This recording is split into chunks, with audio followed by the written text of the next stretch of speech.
अस्सलामुअलैकुम। सब्सक्राइब कीजिए और बेल आइकन प्रेस कर दीजिए ताकि नेक्स्ट वीडियो का नोटिफिकेशन आपको बर वक्त मिलता रहे। और चैनल पर नए आने वाले दोस्तों से गुजारिश है कि चैनल को सब्सक्राइब कर लीजिए। आधी रात का वक्त था।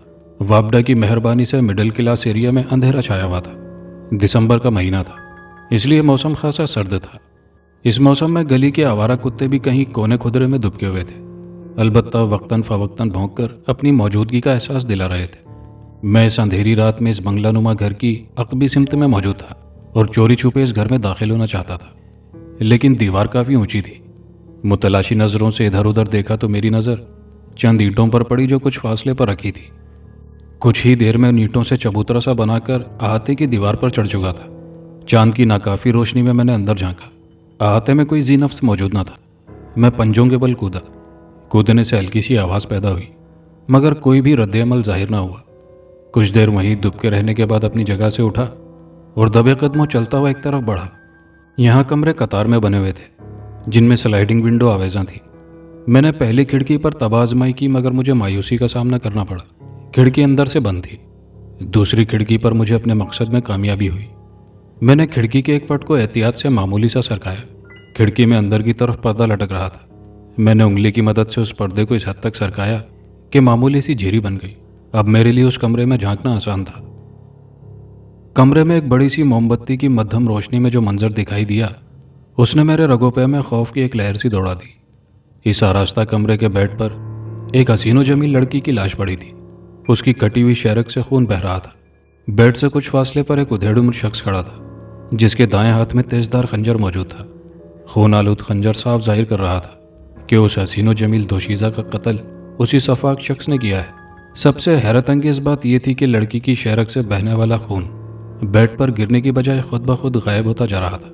मैं सकते के आलम में यह खौफनाक और नाकाबिले यकीन मंजर देख रहा था। मेरा नाम गुलाम सरवर है। मैं कोई पेशावर चोर नहीं, बल्कि फितरी तजस्सुस के तहत इस घर में दाखिल हुआ था। किस्सा कुछ यूं था कि 2 साल पहले हमारे इलाके में वो उधेड़ उम्र शख्स वारिद हुआ था।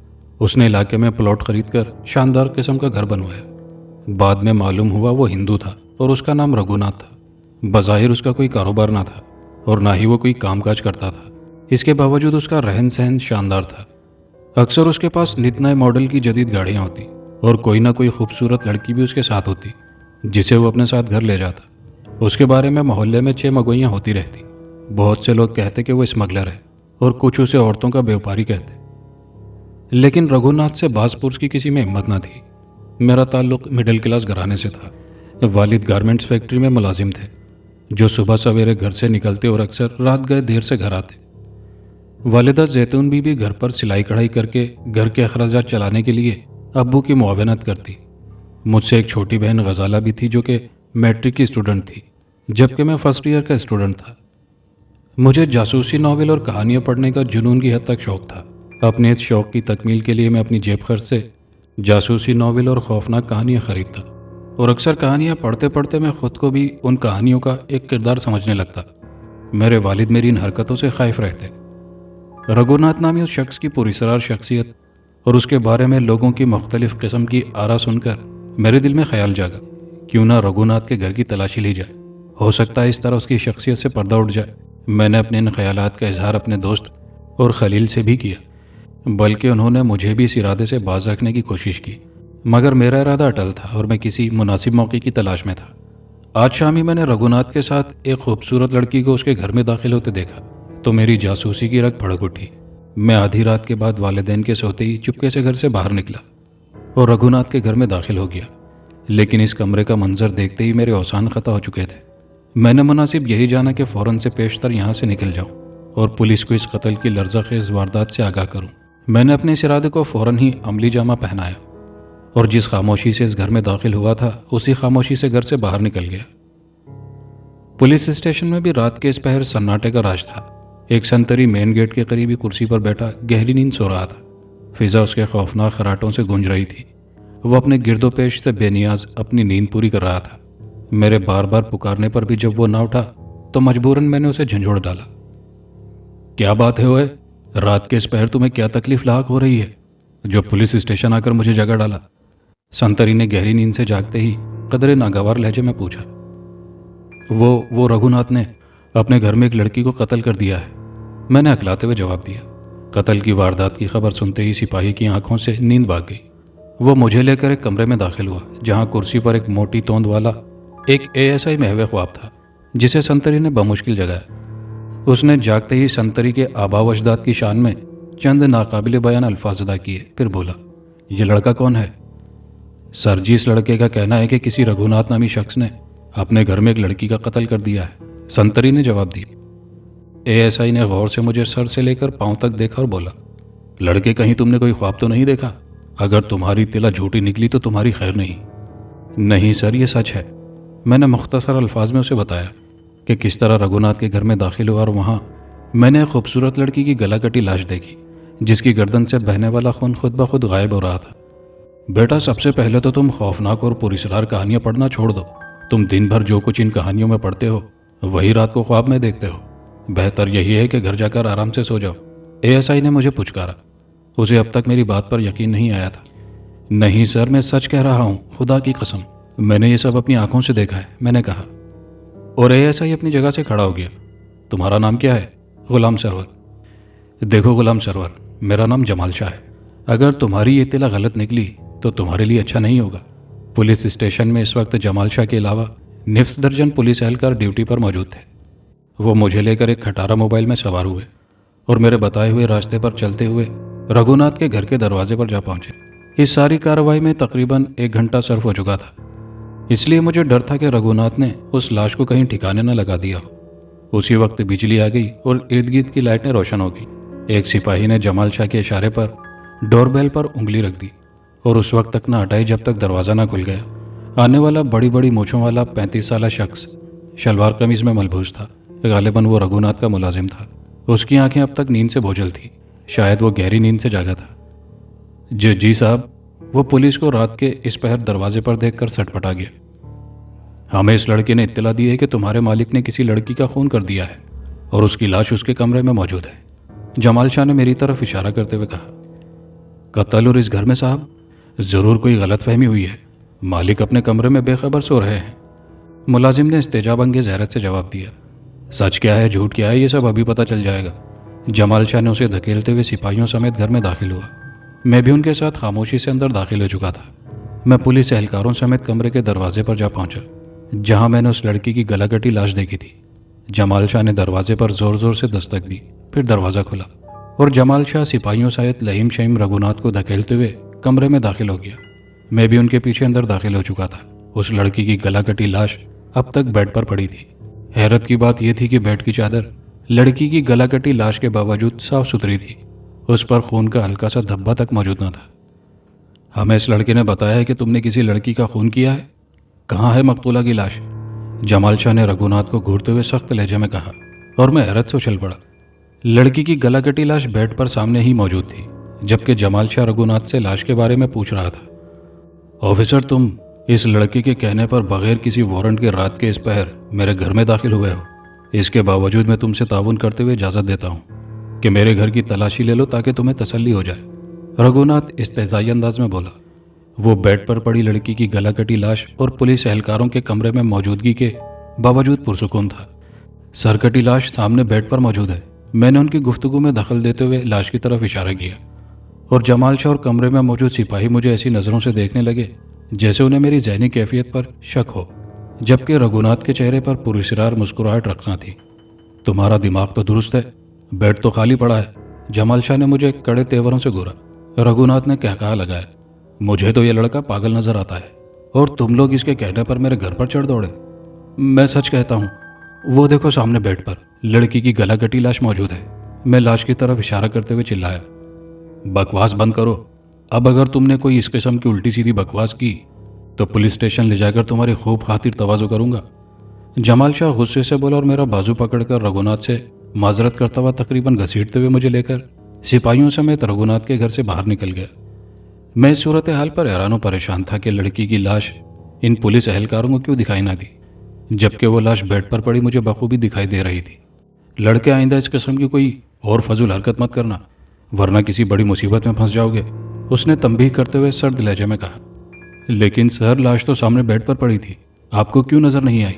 मैंने उलझनज़दा लहजे में कहा। और जमाल शाह बिगड़ गया। खबरदार, अब अगर तुमने किसी लाश का नाम लिया तो। फिर उसने एक दराजकद पुलिस एहलकार की तरफ देखा और तुंद लहजे में बोला, फिदा हुसैन, तुम इसे इसके घर छोड़ाओ और इसके घर वालों को समझाओ, या तो इसे बांध के रखें या किसी पागल खाने में दाखिल करवा दें। फिदा हुसैन ने मुझे बाजू से मजबूती से पकड़ा और मेरे बताए हुए रास्ते पर चलता हुआ मेरे घर के दरवाजे पर पहुंचा। रात के इस पहर दरवाजे पर दस्तक की आवाज़ सुनकर अब्बू ने दरवाज़ा खोला और मेरा एक हाथ बावर्दी पुलिस एहलकार की गिरफ्त में देखकर घबरा गए। लो, संभालो अपने बेटे को। फिदा हुसैन ने सारा मामला उनके गोश गुजार करने के बाद कहा कि वो मुझे खौफनाक और जासूसी कहानियां ना पढ़ने दें और अगर हो सके तो किसी अच्छे नफ्सियाती मुआलिज को दिखाएं। मैं इस दौरान नजरें झुकाए हुए था। शर्मिंदगी और नदामत मेरे चेहरे पर साफ दिखाई दे रही थी। उसके बाद फिदा हुसैन वापसी के लिए मुड़ा और अब्बू ने मुझे अंदर खींचकर दरवाज़ा बंद कर दिया। अम्मी भी शोर शराबी की आवाज़ सुनकर जाग चुकी थी। क्या हुआ? कौन था दरवाजे पर? खैरियत तो है? अम्मी ने एक ही सांस में कई सवालात पूछ लिए।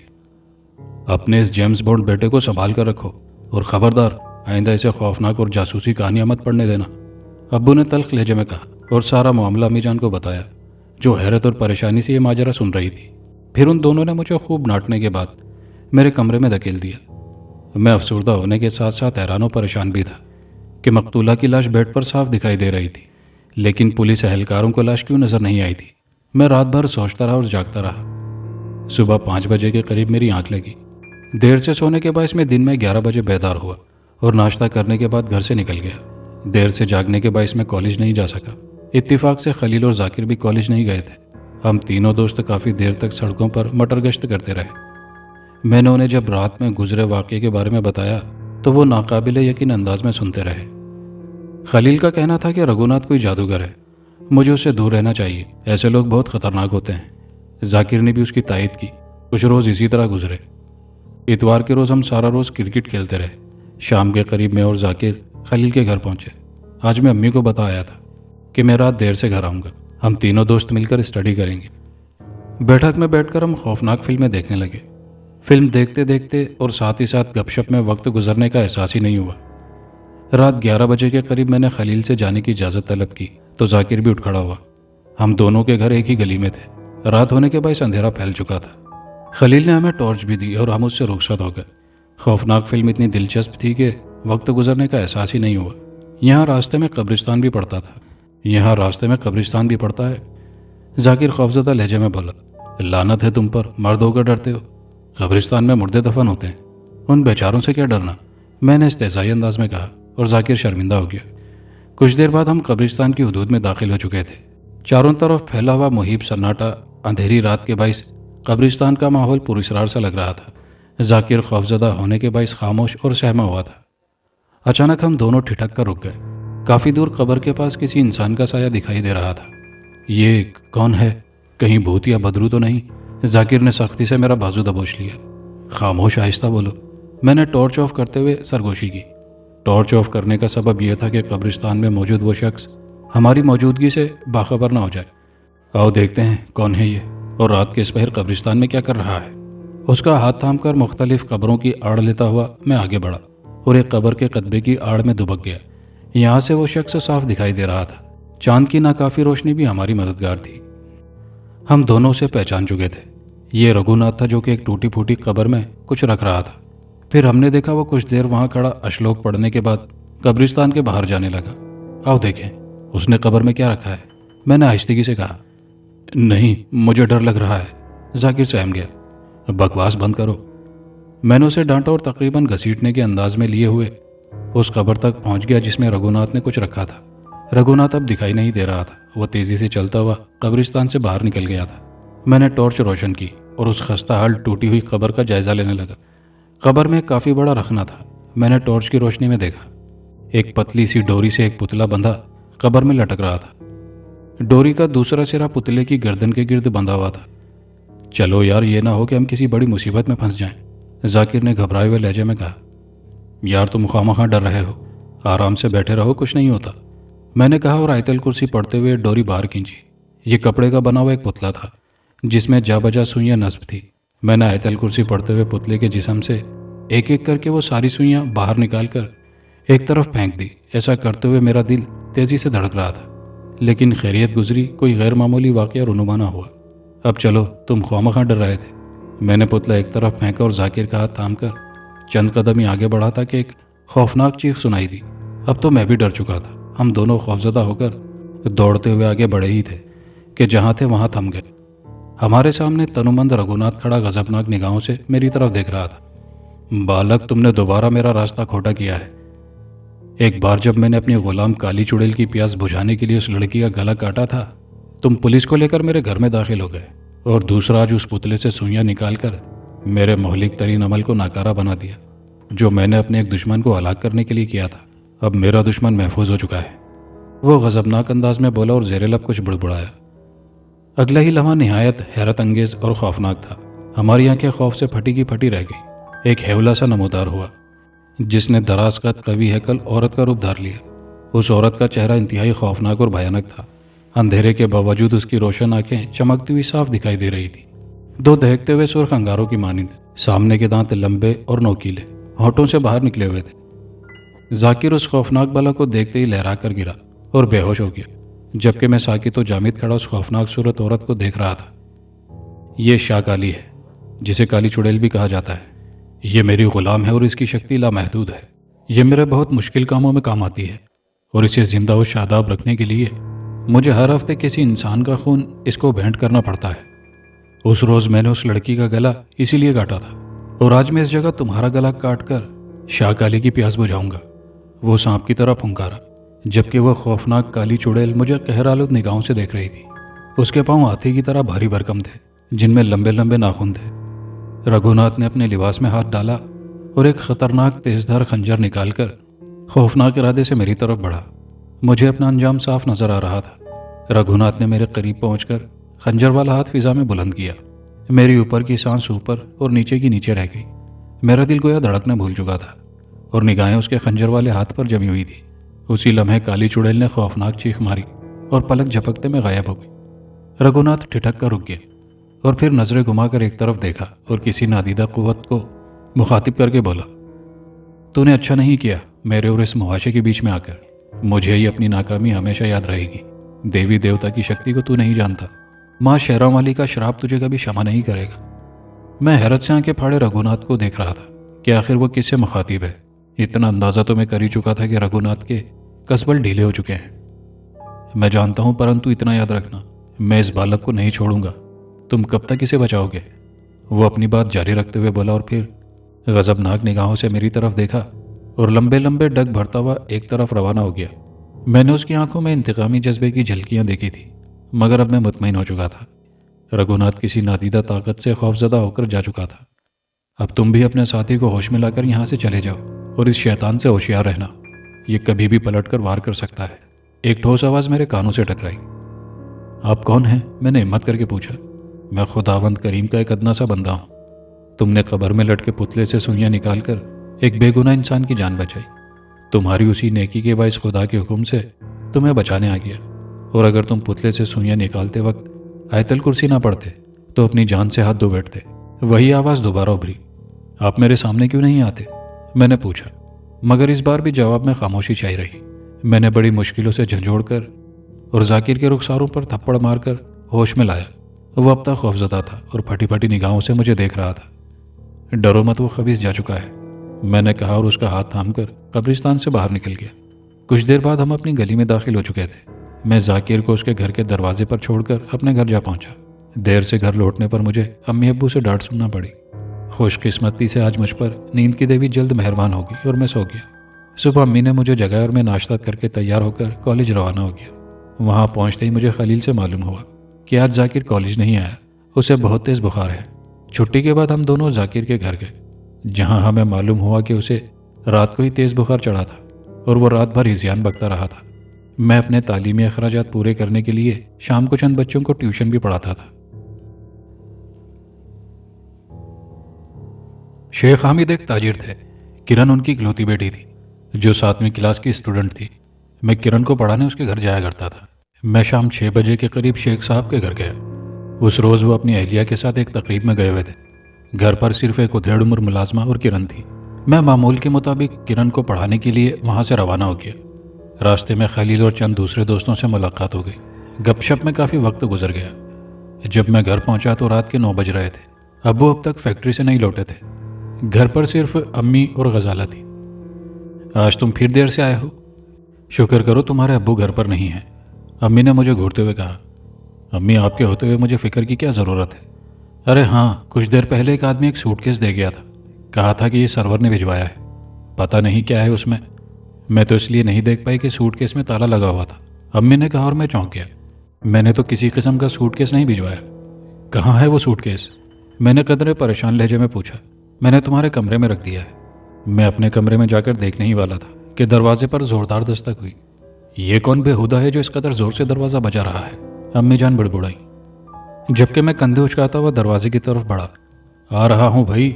मगर दरवाजे पर मुसलसल दस्तक जारी थी। ऐसा लग रहा था कि बाहर मौजूद शख्स दरवाज़ा तोड़ने के दर पे है। मैंने दरवाज़ा खोला और हैरतज़दा रह गया।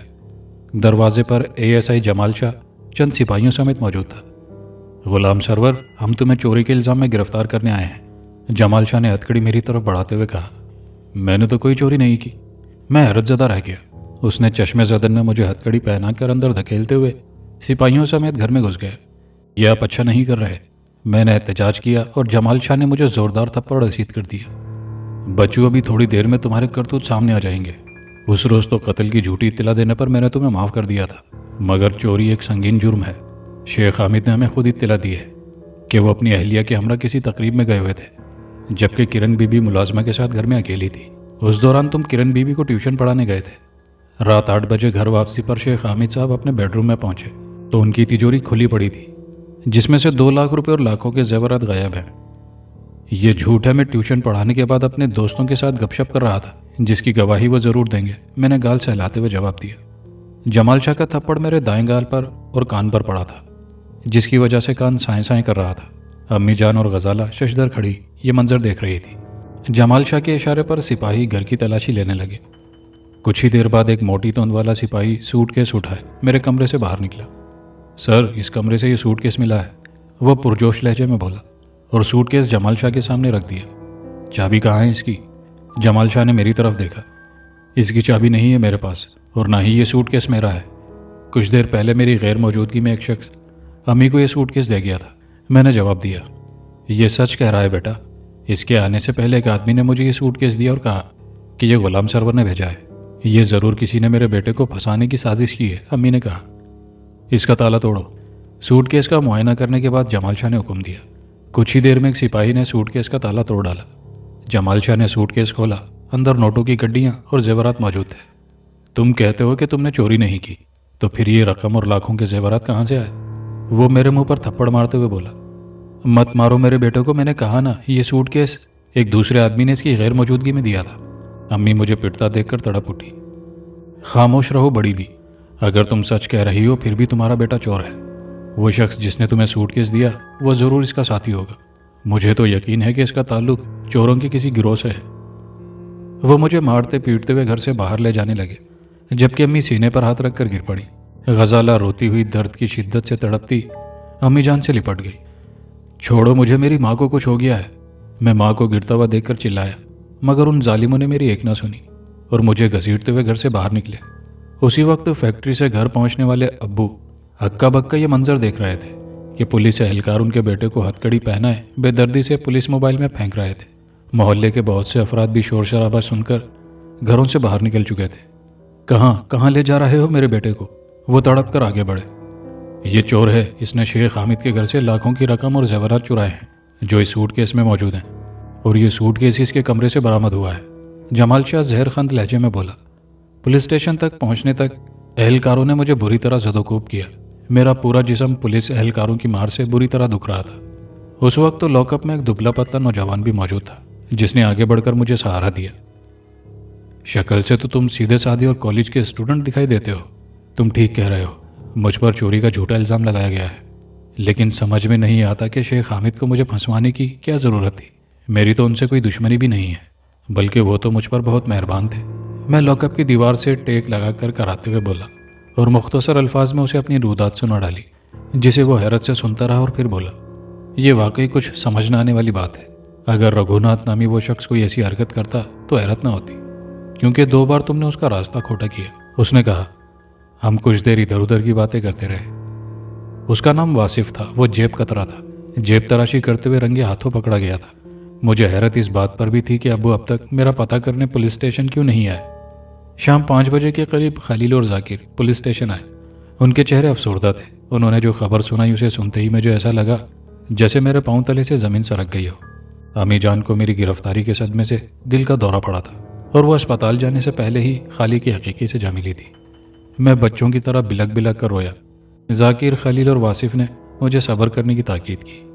संगदिल पुलिस एहलकारों ने मुझे वालिदा के जनाजे में शरीक होने की इजाज़त नहीं दी। ये बेहिसी की इंतहा थी। दूसरे रोज़ मुझे अदालत में पेश करके 3 रोज़ का रिमांड लिया गया। फिर तो तफ्तीश के नाम पर मुझ पर तशद्दुद की इंतहा कर दी गई। मुझे कई कई घंटे छत पर लगे हुक से रस्सी की मदद से उल्टा लटकाया जाता और इंतहाई बेरहमी से किसी रेत भरे बैग की तरह मेरे जिस्म पर लाते और घूंसे मारे जाते। मेरे पाँव के तलवों पर डंडे बरसाए जाते। मेरे रिमांड का तीसरा रोज़ था जब मुझे एक और बुरी खबर सुनने को मिली। गजाला की गलाकटी लाश मिली।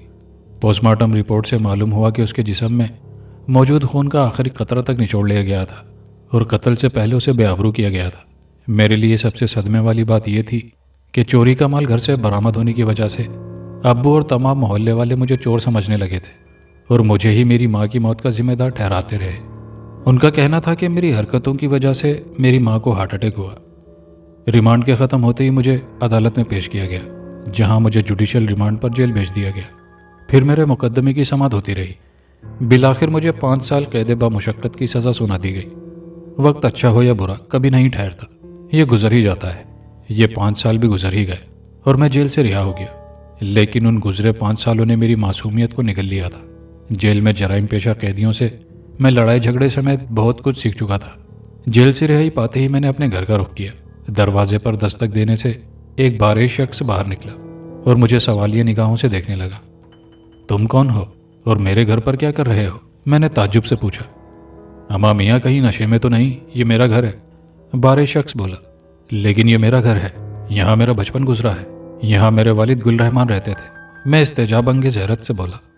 अच्छा अच्छा, तो तुम रहमान साहब के वही ओबाश बेटे हो जिसने हामिद साहब के घर चोरी की थी और तुम्हारी वजह से तुम्हारी माँ की जान चली गई थी। मुंह संभाल कर बात करो।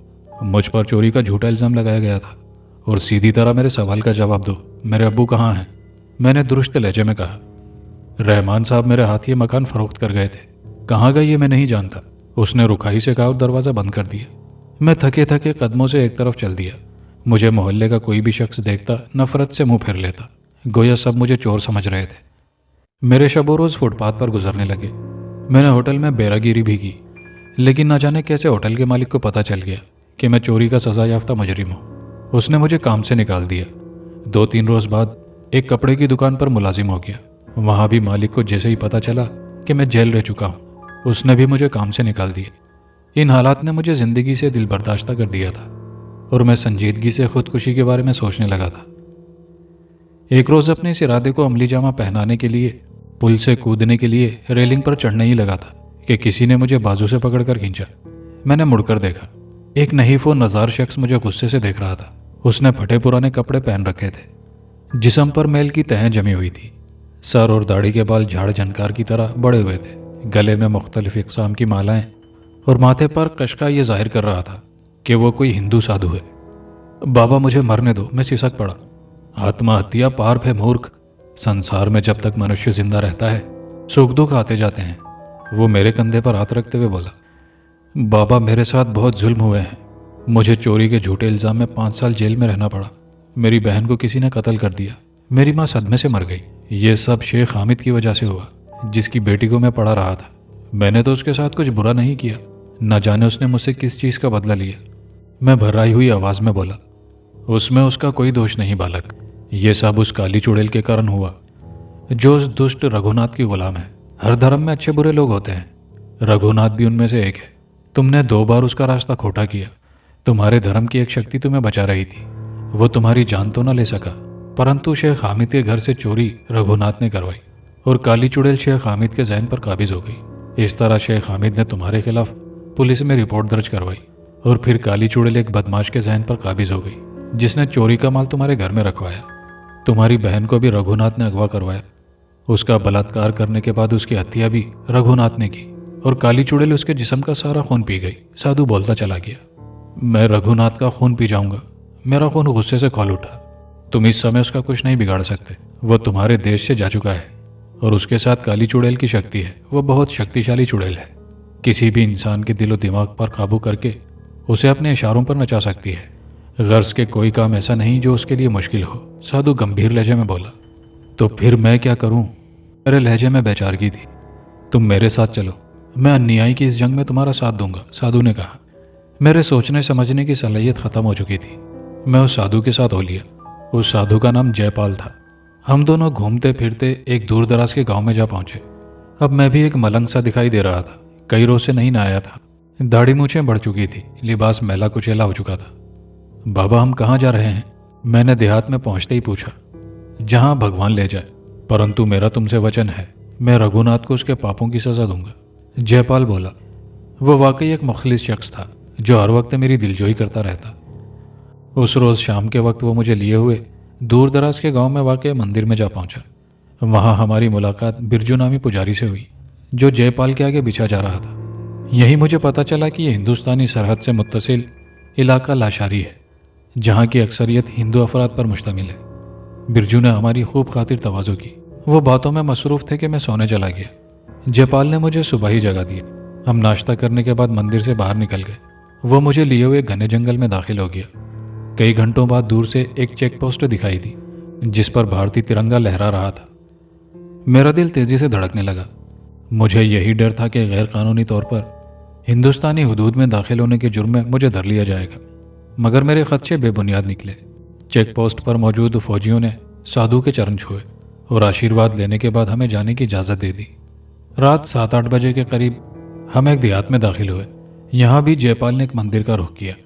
मंदिर में मौजूद जगन्नाथ नामी पुजारी ने उसका पुरतपाक इस्तकबाल किया। तवील सफ़र से हम काफ़ी थक चुके थे, इसलिए पेट पूजा के बाद मंदिर ही के एक कमरे में आराम करने के लिए चले गए। मेरी आंख सुबह 8 बजे के करीब खुली तो जयपाल बिस्तर पर मौजूद नहीं था। कुछ ही देर बाद एक खूबसूरत दासी ट्रे में नाश्ता लिए हुए अंदर दाखिल हुई। महाराज पूजा कर रहे हैं, कुछ समय बाद आएंगे, दासी ने कहा और ट्रे मेरे सामने रखकर चल दी। अभी मैं नाश्ते से फारिग हुआ था कि जयपाल कमरे में दाखिल हुआ। कैसे हो बालक? मैंने तुम्हें इसलिए जगाना मुनासिब नहीं समझा कि तुम सफ़र से काफ़ी थक गए होगे। बाबा, ये कौन सी जगह है? मैंने लबकुशाई की। हम इस वक्त बयामपुर में मौजूद हैं। रघुनाथ भी इस देश में आ चुका है। वो तीर्थ यात्रा के लिए तुम्हारे देश गया था। वहीं उसका मन लग गया और फिर वो वहाँ रहने लगा। फिर उसकी तुमसे मुठभेड़ हुई। फिर जब वो उकता गया तो वापस अपने देश आ गया। परंतु मैं इस युद्ध में तुम्हारे साथ हूँ। तुम्हारे सामने उसके पापों की सजा दूंगा। बस समय आने की देर है और समय दूर नहीं। चंद रोज मंदिर में रहने के बाद वो मुझे लेकर एक दूर दराज के पहाड़ी इलाके में जा पहुंचा, जहाँ एक कुटिया बनी हुई थी। हैरत की बात यह थी कि उस कुटिया में खाने पीने की चीज़ें भी मौजूद थी। कुछ फासले पर आबशार बह रही थी, जिसका पानी शहद से ज़्यादा मीठा था, और इर्द गिर्द दूर दूर तक किसी इंसानी आबादी का नामो निशान न था। जयपाल यहाँ आते ही एक जाप में मशगूल हो गया था। उसका ये जाप कई दिनों बाद इख्तिताम पजीर हुआ। बालक, समय आ गया है। कल हम रघुनाथ की तरफ जाएंगे, तैयार रहना, जयपाल पुरजोश लहजे में बोला। हम दूसरे रोज़ उस पहाड़ी इलाके से निकले। चंद घंटों बाद एक मैदानी इलाके में पहुंचे ही थे कि ठिठक कर रुक गए। हमारे सामने रघुनाथ खड़ा था, जो न जाने कहाँ से नमूदार हुआ था। मुझे अपनी शक्ति से जैसे ही मालूम हुआ कि तुम दोनों मेरी तलाश में हो, तो मैंने सोचा तुम्हें कष्ट क्यों दूं, इसलिए खुद ही तुम्हारे सामने आ गया। वो जहरखंद लहजे में बोला। पापी, तेरे पापों का गड़ा भर चुका है। तूने इस मासूम पर अत्याचार किया। जयपाल उसे देखते ही गुस्से में आ गया। जयपाल, तुम भी काली के सेवक हो और मैं भी। फर्क सिर्फ इतना है कि मैं तुमसे महान हूं। एक मुसले के लिए मुझसे टकराना अच्छा नहीं। तुम काली के इताब का शिकार हो जाओगे, रघुनाथ पुरसुकून लहजे में बोला। कोई भी धर्म किसी इंसान पर अत्याचार की आज्ञा नहीं देता। देवी माँ देख रही है, मैं पुण्य का काम कर रहा हूँ, जयपाल ने कहा और जेरे लब कुछ बुड़बुड़ाकर अपनी माला से एक दाना तोड़कर रघुनाथ की तरफ फेंका। अगला ही लम्हा निहायत हैरत अंगेज था। कई जहरीले खतरनाक सांप नमूदार हुए और फुंकारते हुए रघुनाथ की तरफ बढ़े। रघुनाथ के चेहरे पर परेशानी का जरा सा भी शाइबा तक न था। वह पुरसुकून अंदाज में अपनी जगह साबित कदमी से किसी मजबूत चट्टान की तरह खड़ा था। फिर उसने झुककर जमीन से मिट्टी उठाकर सांपों के सामने फेंकी। एक बहुत बड़ा अजदहा नमूदार हुआ, जो पलक झपकते में उन सांपों को निकलकर गायब हो गया। जयपाल, ये बैर तो गए काम से, अब कुछ और आजमाओ। परंतु अब भी समय है, इस महाशय को मेरे हवाले कर दो, यहाँ से चले जाओ, मैं तुम्हें क्षमा कर दूंगा, रघुनाथ ने उसकी आंखों में झांकते हुए कहा। जयपाल का चेहरा गुस्से से सुर्ख हो गया। उसने ज़ेरे लब कुछ बुड़बुड़ाकर फिजा में हाथ लहराया। अगले ही लम्हे उसके हाथ में मिट्टी की हांडी नजर आई। विचार कर लो जयपाल, अब भी समय है, रघुनाथ ने तंबी की। मगर जयपाल ने उसकी बात पर कान न धरे और हाथ घुमाकर मिट्टी की हांडी उसकी तरफ फेंकी। हांडी घूमती हुई रघुनाथ के सर पर जा पहुंची। उसी वक्त एक दिलदोज चीख सुनाई दी और रघुनाथ के करीब एक हैला सा नमोदार हुआ, जिसने कभी है कल काली चुड़ैल का रूप धार लिया। वो गजबनाक अंदाज में जयपाल की तरफ बढ़ी, मगर रघुनाथ ने उसे हाथ के इशारे से रोक दिया और हैरत अंगेज तौर पर अपने सर पर बुलंद गोल घूमती मिट्टी की हांडी को थाम लिया और चश्मे जदन में जगपाल की तरफ उछाल दिया। हांडी वापस लौटी और जयपाल की तरफ बढ़ी। जयपाल के चेहरे का रंग उड़ चुका था। चारों तरफ भयानक शोरगुल की ऐसी आवाजें उभरने लगी जैसे लातादाद बदरूहें चीख रही हों। जयपाल तो खौफजदा था ही, मेरे होशो आवाज भी जाते रहे। मैंने पलटकर भागना चाहा, लेकिन मेरे पांव जैसे जमीन ने जकड़ लिए थे। मेरा पूरा जिस्म खौफ के बायस लरज रहा था। भयानक आवाज़ों का शोर लम्हा ब लम्हा बढ़ता जा रहा था। फिर मिट्टी की वो हांडी जयपाल के सर पर आ गिरी। हांडी टूटने की आवाज़ के साथ ही जयपाल दिलदोज अंदाज में चीखा और ज़मीन पर गिरकर तड़पने लगा। उसके जिस्म से बेशुमार छोटे छोटे नाग लिपटे हुए थे। कुछ देर बाद उसका जिस्म साकित हो गया और नाग गायब हो गए। लम्हे भर बाद जो मैंने मंजर देखा वो बयान से बाहर है। उसका जिस्म जगह जगह से फटने लगा, फिर उसमें आग लग गई। ये तो गया काम से, अब तुम्हें कौन बचाएगा, रघुनाथ ने मुझे नफरत से देखते हुए कहा। मालिक, मुझे खून की तलब हो रही है, अगर तुम्हारी आज्ञा हो तो मैं इसके खून से अपनी प्यास बुझा लूं। काली चुड़ैल ने अपने खौफनाक नोकीले दांत कचकचाते हुए कहा और मैं खौफ से लरज उठा।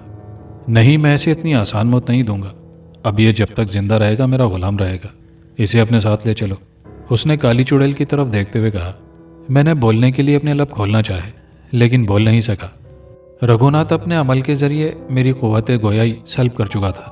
मैं रघुनाथ के साथ नहीं जाना चाहता था, लेकिन मेरे कदम बेख्तियार उठने लगे। मैं सर झुकाए खामोशी से उसके पीछे चल दिया। काली चुड़ैल गायब हो चुकी थी। मैं समझ गया कि मैं काली चुड़ैल की शैतानी क़ुव्वत के ज़ेरे असर चल रहा हूँ। वो मेरे दिमाग पर काबिज हो चुकी थी। हम एक शानदार हवेली में दाखिल हुए। आज से तुम यहीं रहोगे और यहाँ से भागने या किसी किस्म की गलत हरकत का सोचना भी मत, वरना तुम जान ही चुके हो कि मैं कितनी महान शक्ति का मालिक हूँ। और मेरे साथ काली के आशीर्वाद के साथ साथ शाह काली की भी ताकत है। वह मुझे एक कमरे में धकेलते हुए रघुनाथ से बोला। वो एक आम सा सर्वेंट क्वार्टर जैसा कमरा था, जिसमें एक पुराना सा बेड पड़ा था। रघुनाथ कमरे से जा चुका था। उसने कमरे का दरवाज़ा बाहर से बंद करने की भी ज़रूरत महसूस न की थी। उसे मालूम था कि मेरा यहाँ से निकलना मुश्किल ही नहीं, नामुमकिन है। जयपाल के कहने पर रघुनाथ से इंतकाम के चक्कर में हिंदुस्तान आकर मैं ऐसे गर्दाब में फंस चुका था जिससे निकलना मेरे बस से बाहर था। दिन का खाना एक उधेड़ उम्र मुलाजिम लेकर आया और मेरे सामने रखकर खामोशी से कमरे से बाहर निकल गया। रात 8 बजे के करीब वही मुलाजिम दोबारा कमरे में दाखिल हुआ। तुम्हें मालिक ने बुलवाया है।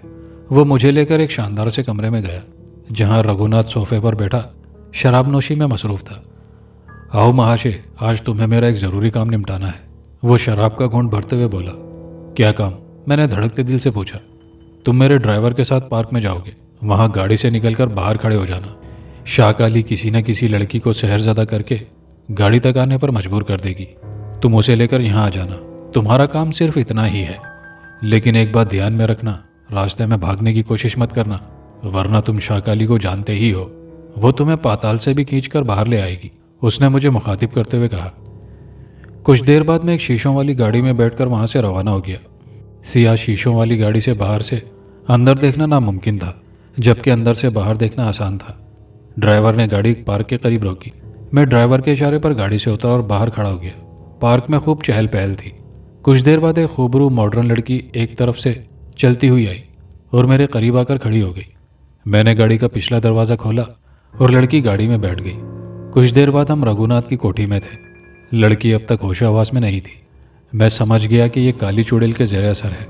इसका तजर्बा मैं खुद भी देख चुका था, जब मैं शहरज़दा होकर ना चाहने के बावजूद चलता हुआ रघुनाथ के साथ उसकी कोठी तक चलाया था। अब रघुनाथ मुझे अपने मज़मूम मकासद के लिए इस्तेमाल कर रहा था। कुछ देर बाद रघुनाथ लड़की को लेकर अपने कमरे में चला गया और मुझे कमरे से बाहर खड़े रहने की ताकीद की। कमरे का दरवाज़ा बंद हो चुका था। मैं जानता था कि कमरे में वो खबीस शैतानी खेल में मसरूफ़ है। मेरा जी चाहा कि रघुनाथ का खून पी जाऊं, लेकिन मैं ये भी जानता था कि रघुनाथ काले जादू का माहिर है। इसके अलावा वो काली चुड़ैल भी उसकी गुलाम थी, जो अपने मालिक की हिफाजत से हरगिज़ गाफिल न थी। ये सब जानने के बावजूद मेरे सीने में आतिशफिशां दहक रहा था, और मैंने सोच लिया था कि जैसे ही कमरे का दरवाज़ा खुलेगा और रघुनाथ बाहर निकलेगा, मैं उस पर हमला कर दूंगा। अपने इरादे के पुख्ता होते ही मैं किचन से तेज़धार छुरी उठा लाया। खुशकिस्मती से उस वक्त वहाँ कोठी का कोई मुलाजिम मौजूद न था। तकरीबन 1 घंटे के बाद कमरे का दरवाज़ा खुला। सबसे पहले वो लड़की लड़खड़ाती हुई कमरे से बाहर निकली, जिसका मसला हुआ लिबास और बिखरे बाल उस पर बीती कहानी बयान कर रहे थे। उसके बाद रघुनाथ जैसे ही बाहर निकला, मैंने बिजली की सी तेज़ी से उस पर छुरी का वार किया, मगर मेरा हाथ फिजा में उठा ही रह गया। किसी नादीदा ताकत ने मुझे उठाकर एक तरफ फेंक दिया। मेरे हलक से बेख्तियार चीख निकली। मैं कराहता हुआ उठा और उसी लम्हे एक हेवला से नमूदार हुआ, जिसने काली चुड़ैल का रूप धार लिया। उसका भयानक चेहरा उस वक्त बहुत ही खौफनाक दिखाई दे रहा था। वह गुर्राहट आमेज आवाज़ में बोली, तुम्हारी हिम्मत कैसे हुई मेरे मालिक पर हमला करने की? मैं तुम्हारा खून पी जाऊंगी। वो बहुत इश्तियाल में थी। धीरज शाकाली धीरज, इसे इतनी जल्दी नहीं मारना। मैं इसकी वो हालत कर दूंगा कि ये मौत की भीख मांगेगा, मगर इसे मौत ना मिलेगी। रघुनाथ सांप की तरह फुंकारा और कदरे तवक्कुफ से बोला, गुलाम सरवर, अब इस लड़की को किसी सुनसान मकाम तक छोड़ाओ, ड्राइवर तुम्हारे साथ जाएगा। कुछ देर बाद हम सियाह शीशों वाली कार में उस लड़की की सिमत जा रहे थे। ड्राइवर ने एक सुनसान मकाम पर कार रोकी और कहा, तुम दोनों नीचे उतरो। मैं और वो लड़की जैसे ही कार से बाहर निकले, काली चुड़ैल की ठोस आवाज़ उभरी, तुम्हारे लिबास में वो छुरी अब तक मौजूद है जिससे तुम मेरे मालिक को मारना चाहते थे। अब इसी छुरी से इस लड़की का गला काटो। मुझे खून की बहुत तलब हो रही है। नहीं, मुझसे ये नहीं होगा। मैं किसी इंसान का खून नहीं कर सकता। मेरे चेहरे का रंग उड़ गया। तो फिर तुम मरने के लिए तैयार हो जाओ, काली चुड़ैल की आवाज़ दोबारा उभरी। इसके साथ ही मुझे ऐसा लगा जैसे कोई दोनों हाथों से मेरा गला दबा रहा हो। मेरा सांस रुकने लगा। मैंने अपने दोनों हाथों से उन नादीदा हाथों को गिरफ्त में लेने की कोशिश की, मगर नाकाम रहा। मैं तुम्हारी हर बात मानने को तैयार हूँ। खुद को मौत के मुंह में जाता देखकर मैं बमुश्किल फंसी फंसी आवाज़ में अटकते हुए बोला। इसके साथ ही मेरा गला नादीदा हाथों की गिरफ्त से आज़ाद हो गया। मैंने अपने लिबास में से वो तेज़धार छुरी निकाली और मरे मरे कदमों से उस शहरज़दा लड़की की तरफ बढ़ा। मैंने लड़की के करीब आकर छुरी वाला हाथ बुलंद किया, लेकिन हिम्मत न हो सकी कि उस बेगुनाह लड़की के खून से हाथ रंगूं। अपनी जान बचाने के लिए किसी बेगुनाह की जान लेना गुनाह अजीम है। मेरे ज़मीर ने मुझे मलामत किया। इससे पहले कि मैं अपना इरादा बदलता, ना जाने कैसे मेरा छुरी वाला हाथ तेज़ी से घुमा और लड़की के गले से खून का फव्वारा बह उठा। इसमें मेरे इरादे का दखल नहीं था, ये खुद ब खुद हो गया था। मैं समझ गया ये उस काली चुड़ैल की कारस्तानी है। उसने मेरे जहन पर काबिज होकर लड़की का गला कटवा दिया। लड़की ज़मीन पर गिरकर तड़पने लगी और उसका खून ज़मीन पर बहने की बजाय खुद ब खुद गायब हो रहा था। मैं अपने हाथ में मौजूद खून आलूद छुरी को देख रहा था। अचानक मुझ पर रोशनी सी पड़ी। मुझे ऐसा लगा जैसे किसी कैमरे की फ्लैश लाइट चमकी हो। मैंने घबराकर इधर उधर देखा और धक से रह गया। ड्राइवर गाड़ी से बाहर खड़ा था और उसके हाथ में कैमरा मौजूद था। गोया ड्राइवर ने मेरी तस्वीर खींच ली। अब गाड़ी में बैठ जाओ। ड्राइवर ने खबासत से हंसते हुए आवाज़ निकाली। मैं खामोशी से गाड़ी की पिछली नशिस्त पर बैठ गया। कुछ देर बाद मैं कोठी में रघुनाथ के सामने मौजूद था। अब तुम्हारे जुर्म का नाकाबिले तरदीद सबूत मेरे पास मौजूद है। मैं तुम्हारी हालत मुर्दों से भी बदतर बना दूंगा, रघुनाथ ने सर्द लहजे में कहा। उसके बाद मैं रघुनाथ के हाथों में कठपुतली बन गया। मैंने काली चुड़ैल के शहर में मुब्तला होकर 3-4 मजीद लड़कियों का खून कर दिया। अगरचे ये कत्ल मैंने अपने होशो हवास में नहीं किए थे, इसके बावजूद भी मुझे अपने आप से नफरत होने लगी। मेरा ज़मीर मुझे मलामत कर रहा था। मुझे समझ नहीं आ रहा था कि इस जाल से कैसे निकलूं। उस रोज़ भी मैं रघुनाथ के कहने पर किसी नए शिकार की तलाश में जा रहा था कि मैंने सोचा इस जिल्लत भरी ज़िंदगी से मौत बेहतर है।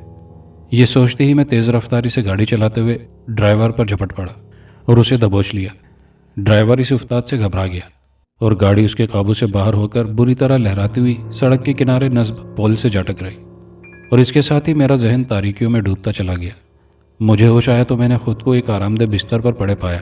करीब ही एक 35 साला शख्स मौजूद था। वो खासा खूबरू और वजीह नौजवान था। कैसे हो दोस्त? मुझे होश में आता देखकर वो मुस्कुराया। मैं कहाँ हूँ? मैंने पूछा और बिस्तर से उठकर बैठ गया। मेरे सर पर पट्टी बंधी हुई थी। घबराओ मत, तुम्हें कोई खास चोट नहीं लगी, सिर्फ सर पर चोट लगी थी।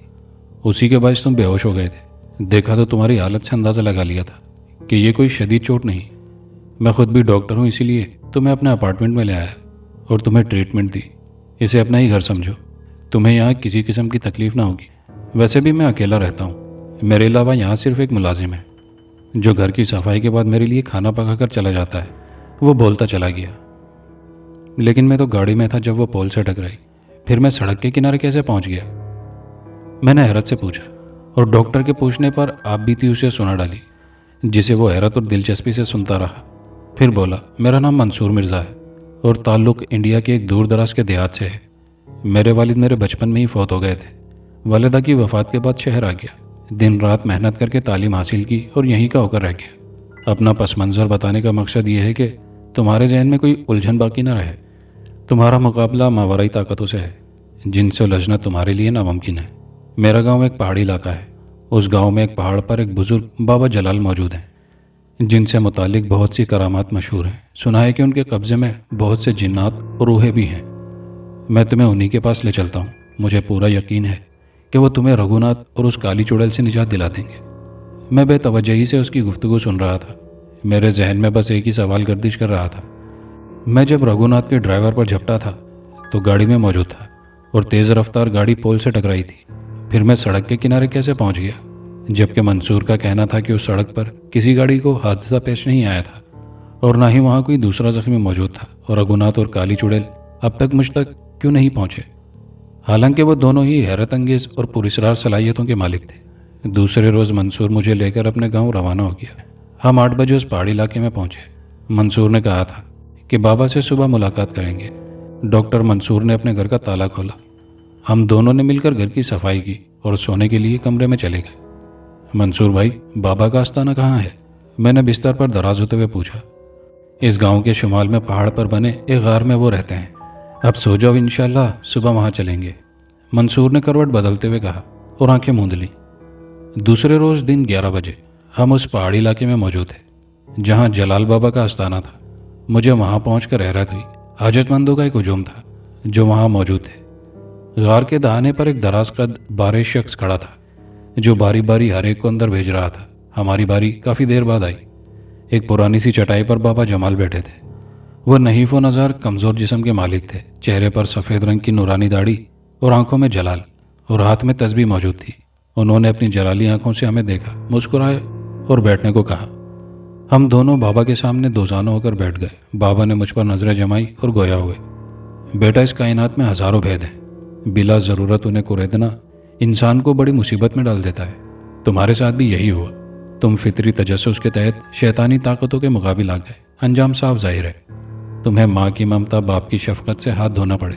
तुम्हारी बहन भी तागूती क़ुव्वतों के इंतकाम का शिकार हो गई और इंतकामी जज्बे से मगलूब होकर तुम अपने मुल्क से भी दरबदर हो गए। हालांकि तुम्हें चाहिए था कि उस साधु पर भरोसा करने की बजाय उस ज़ाते पाक से रुजू करते जो बड़ा मेहरबान और निहायत रहम वाला है, और बदला लेने से माफ़ कर देना बेहतर है। सब अल्लाह पर छोड़ दो। जो हुआ उसे भूल जाओ। अल्लाह की इबादत में गुम हो जाओ। तुम्हारे सारे दुख परेशानियां ख़त्म हो जाएंगी। ये दुनिया फ़ानी है और इंसान की ज़िंदगी बहुत कम है। अल्लाह ने इंसान को एक ख़ास मकसद के तहत पैदा किया है। वो मकसद ये है कि दुखी इंसानों और ज़रूरतमंदों के काम आया जाए। अगर उसे हमसे सिर्फ इबादत मकसूद होती तो उसके लिए फ़रिश्ते कम नहीं थे जो खाए पिए बगैर बिना किसी हाजत के उसकी इबादत में मशगूल रहते हैं। बाबा नरम लहजे में बोलते चले गए और हम सुनते रहे। मैंने नज़रें उठाकर उनकी तरफ देखा। उनकी आंखों से आंसू बहने लगे थे। तो फिर ठीक है बाबा, मेरा इस दुनिया में कोई नहीं है। मुझे अपने कदमों में पड़ा रहने दें। मेरा वादा है, मैं पलटकर दुनिया की तरफ देखूंगा भी नहीं। मैंने नज़रें झुकाकर इल्तिजा की। बाबा चंद लम्हों के लिए सोच में डूब गए। आंखें मूंद ली, फिर आंखें खोलकर मुझे देखा और कहा, अगर ऐसा है तो ऐसे सही, लेकिन याद रखो, तुम अपने ज़ाती इंतकाम को भूल जाओ और सब कुछ अल्लाह पर छोड़कर उसकी याद में गुम रहो। इस दुनिया में मेरा है ही कौन? बाप, माँ, बहन सब मुझसे बिछड़ गए हैं। मैं वादा करता हूँ कि आपके एतमाद को ज़रा बराबर ठेस नहीं पहुँचाऊँगा, मैंने कहा। दोस्तों, ये कहानी अभी जारी है। अगर कहानी आपको अच्छी लगी हो तो इसका अगला हिस्सा नशर किया जाएगा, वरना कहानी का यहीं इख्तिताम कर दिया जाएगा।